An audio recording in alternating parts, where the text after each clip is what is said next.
ఏంటండి ఖాళీగా కూర్చొని గోళ్ళు గిల్లుకుంటున్నారు?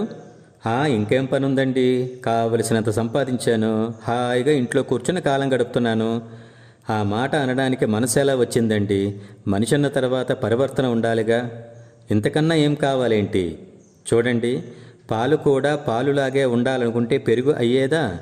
పెరుగు పెరుగులా ఉండాలనుకుంటే మజ్జిగ అయ్యేదా? మజ్జిగ మజ్జిగలా ఉండాలనుకుంటే వెన్న అయ్యేదా? వెన్న వెన్నలా ఉండాలనుకుంటే నెయ్యి అయ్యేదా? నెయ్యి నెయ్యిలా ఉండాలనుకుంటే దైవం దగ్గర దీపారాధన అయ్యేదా? ఎంతోమందిని తరింపజేస్తున్న దీపం దీపంలా ఉండాలనుకుంటే వెలుగు అయ్యేదా? మనిషి కూడా పాలులాగే స్వచ్ఛంగా పుడతాడు.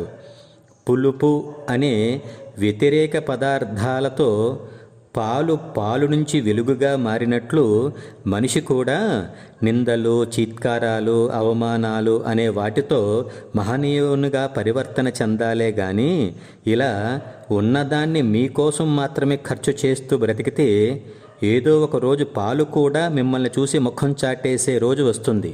జై హింద్.